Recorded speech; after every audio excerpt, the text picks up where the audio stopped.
Halo pemirsa Ganjil Misteri, selamat datang kembali di channel YouTube Ganjil Misteri. Kali ini kita akan membahas sebuah bahasan berita yang masih hangat nih. Jadi berita kali ini datang dari daerah Banyuwangi, yaitu pesugihan dengan berhubungan incest. Incest itu apa sih? Incest itu adalah sebuah hubungan seksual sesama darah. Jadi di sini kasusnya berhubungan seksual antara ayah dan anak. Kita boleh ya membacakan beritanya. Jadi Rudi ini adalah ayah dari inisial E. Jadi Rudi ini disuruh oleh sang spiritual atau dukunnya untuk melakukan ritual dengan bersetubuh dengan anaknya supaya mendapatkan kekayaan. Ritual bersetubuh ini telah menghasilkan 7 orang anak. 7 orang anak ini, 7-7-nya ini dipendam atau dibunuh oleh sang ayahnya atau kedua orang pelaku ini. Kita akan membahasnya di sini. Ada 2 orang spiritual, yaitu Ki Reman dan Ki Demang Sewu. Kita akan menanyakan bagaimana sih proses bersetubuh dengan saudara kandung atau sang ayah dan juga anak. Oke, baik. Ki Reman, bagaimana sih ritual ini tuh bisa terjadi gitu? Apakah memang ada? Ya, begini. Sebenarnya untuk masalah pesugihan tumbal anak itu memang ada, ya, memang ada gitu. Yang dimana seseorang tersebut melakukan pesugihan dengan menumbalkan anaknya sendiri. Dan itu rutin, setiap 1 tahun sekali rutin dia harus ngasih dari anak kandung dia sendiri gitu. Cuman kalau untuk masalah kasus yang terjadi di Banyuwangi ini merupakan sebuah kasus yang menurut saya dibilang pesugihan, tetapi secara realitinya itu sangat salah kaprah. Karena untuk melakukan pesugihan tersebut ya tidak harus yang sifatnya, apalagi sampai itu dengan anak sendiri, sampai dibunuh, sampai dikubur, sampai 7 bayi itu, Masya Allah gitu. Jadi menurut saya untuk pesugihan yang terjadi di Banyuwangi ini pesugihan memang kurang kurang tepat ya. Dan kemungkinan dari si guru-guru spiritualnya yang menyarankan hal ini bohong gitu, atau hanya tipu daya iming-iming gitu, mencari keuntungan dengan melakukan ajaran sesat. Baik, Ki Demang sendiri bagaimana nih komentarnya?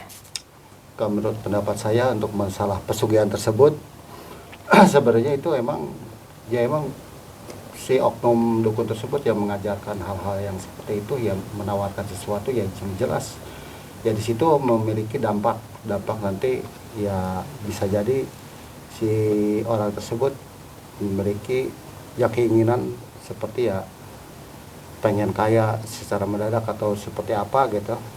Ya itu emang menurut saya gitu, itu emang di jalur yang sangat salah gitu kalau menurut saya, karena itu tidak dibenarkan juga gitu kan secara ininya kalau menurut pendapat saya. Oke, tapi memang benar adanya ya Ki ya. Kita banyak rumor juga yang beredar bahwa pesugihan bisa dilakukan berhubungan seksual kayak di Gunung Kemukus contohnya ya. Itu. Tapi memang ada pesugihan dengan melakukan ritual berhubungan seks. Iya, memang kalau yang diajarkan oleh dukun hitam itu untuk pesugihan tersebut ya memang ada. Ya memang harus melakukan hubungan seks bahkan dengan si dukunnya tersebut gitu ya. Untuk mendapatkan kekayaan gitu. Cuman jalurnya ini kan nggak seinstan yang dibayangkan, nggak semudah nggak semudah diucapkan gitu. Iming-iming setelah hubungan seks atau setelah membunuh mendapat uang, enggak. Itu harus melalui proses ritual yang memang tidak instan dan kemungkinan ada gagalnya gitu. Jadi penuh tipu daya untuk ranah pesugihan hitam tersebut sih. Ki Demang sendiri sebenarnya pesugihan ini tuh ada berapa jenis sih? Banyak pesugihan itu untuk di jalur ilmu hitam ya, untuk ilmu hitam kita bahas ya. Jalur ilmu hitam ini ya yang pertama emang berhubungan badan. antara si peminta dengan si oknum buku tersebut. Yang kedua, ada juga dia lewat tumbal. Tumbal dengan cara menghabisi keluarganya sendiri, atau ibaratnya ya kita setiap berapa bulan sekali kita harus memberikan perjanjian dengan si itu gitu kan. Itu namanya emang perjanjian darah, bisa jadi sebut pesugihan juga seperti itu. Jadi artinya jenis pesugihan itu ada berapa gitu? Sebenarnya untuk pesugihan itu kan ada dua, ada pesugihan hitam, ada pesugihan putih gitu. Nah kalau untuk pesugihan hitam ini memang cenderung mengandalkan tumbal dari sesajinya. Tumbalnya ini cenderung pada tumbal nyawa, tumbal manusia gitu.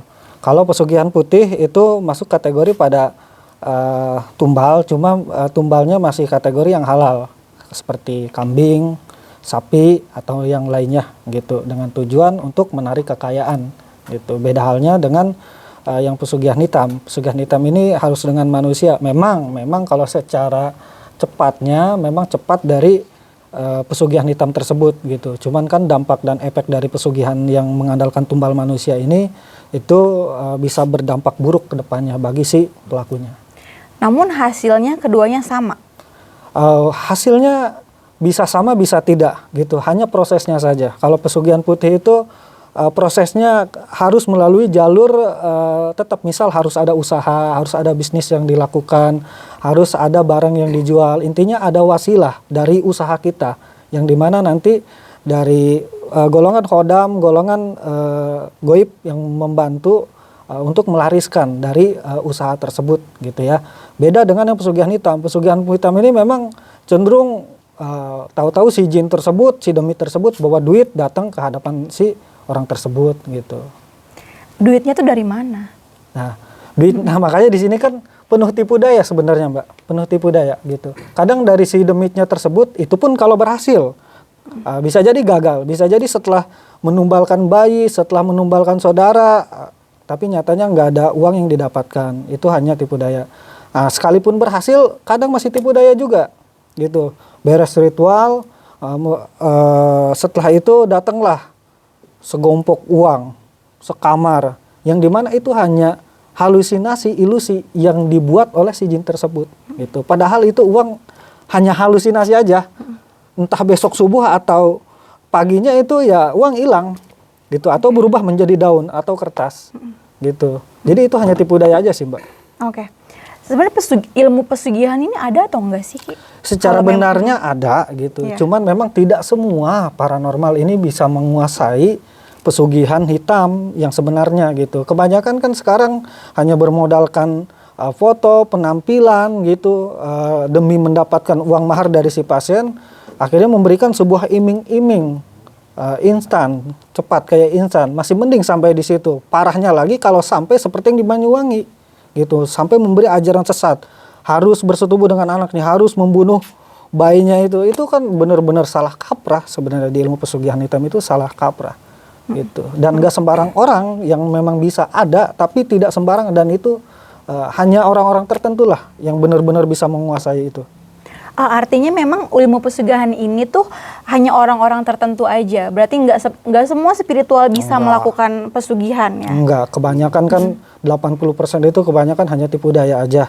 Hanya yang memang mengandalkan uang mahar. Misal nih ada yang sifatnya kasus uang itu udah nih wujud gitu kan. Wujud misal berapa sekarung atau sedus gitu kan. Itu sebenarnya halusinasi aja yang dibikin dari si dukun tersebut. Bisa dengan ilmunya, bisa dengan gendam. Jadi si pasien ini digendam, dihipnotis, seakan-akan melihat tumpukan uang. Yang dimana akhirnya si pasien tersebut, wah ini harus disempurnakan, harus beli apel jin, harus beli dan segala macam yang sifatnya untuk mempermanenkan, dengan alasan mempermanenkan uang hasil dari pesugihan tersebut. Yang akhirnya si pasien tersebut dimintai mahar gitu, berapa, 50-100 juta gitu, yang padahal itu halusinasi, Mbak. Makanya yang saya bilang dua tadi, bisa jadi ilmu sihir yang si dukun itu punya, bisa jadi si pasien ini digendam, dihipnotis, seakan-akan melihat uang yang banyak. Tapi namun artinya ini sebuah penipuan? Iya, jelas penipuan gitu. Sekalipun si pasien tersebut bersaksi memang melihat, karena ya dengan ilmu gendam itu ya bisa seperti itu si pasien tersebut digendam, melihat tumpukan uang, seakan-akan uang itu banyak gitu. Nggak tahunya itu hanya kertas atau hanya ilusi gitu yang dibuat oleh si dukun tersebut. Nah, bisa jadi yang di Banyuwangi ini dari si praktisi ini melakukan sebuah gendam hipnotis si orang tersebut, akhirnya tertipu daya lah si bapak ini ya, si pelaku ini. Hingga akhirnya apapun yang disuruh si dukun tersebut nekat mau melakukan. Ya mungkin atas dasar ini ada iming-iming yang memang sudah dia lihat. Baik, Ki Demang, tipu daya. Tadi kita ngebahas tipu daya. Sebenarnya tipu daya seperti apa sih yang paranormal berikan kepada sang klien? Banyak sebenarnya tipu daya itu. Kita kadang suka dijanjikan. Bila mana si pasien ini mau, ibaratnya contoh, banyak sekali kejadian, contohnya di daerah Cirebon. Si pasien, oh dengan cara seperti ini kita melakukan hubungan seperti ini, contoh model kasus sama seperti Jawa Timur, tapi pokok pembahasannya bukan Jawa Timur, daerah yang dekat aja. Di sini melihat bahwa si pasien ini dijanjikan, kalau bisa jadi dia mau melakukan hal tersebut, contoh berhubungan atau ibaratnya membunuh anaknya sendiri gitu. Itu emang banyak yang dijanjikan seperti, nanti kalau misalnya udah seperti ini, nanti uang tersebut akan terwujud gitu. Dan juga kadang kita seringkali menemukan yang namanya seorang oknum dukun ini, nanti setelah ini kita harus membayar sekian gitu. Itu kan diiming-imingi gitu, diiming-imingi sesuatu ya yang namanya kita butuh gitu kan. Apapun kalau kita butuh pasti kita mau lakukan gitu. Makanya di sini ya kita sendiri jangan sampai kita ya, terutama ya orang yang di sini kita melihat jangan sampai kejadian seperti itu lagi gitu. Oke. Gitu. Baik, berarti memang tidak semua paranormal itu bisa melakukan pesugihan. Nah, di sini bedanya apa nih paranormal yang mumpuni dalam hal pesugihan dengan paranormal yang tidak memumpuni dalam hal pesugihan, Ki? Iya. Paranormal yang memang dia bisa melakukan pesugihan hitam itu cenderung tidak menampilkan diri, apalagi menawarkan jasa-jasa di media sosial, di Facebook, di TikTok, pesugihan hitam. Wah, itu enggak. Itu saya jamin, saya pastikan itu hanya bohong belaka gitu. Satu, paranormal yang memang benar-benar bisa melakukan pesugihan hitam itu tidak banyak iming-iming, tidak banyak buayan-buayan janji gitu. Dia hanya menjelaskan proses, ritual, dan apa aja resiko dan syarat yang harus dilakukan si pasien tersebut. Udah, itu aja. Mau atau tidaknya ya terserah kepada si pasien tersebut. Tapi kalau paranormal tersebut, hayo terus aja memberi janji-janji palsu gitu, itu udah ciri-cirinya gitu aja sih. Kebanyakan janji. Kebanyakan janji, ya. Oke, dalam kasus ini nih ada pesan nggak sih dari Ki Demang?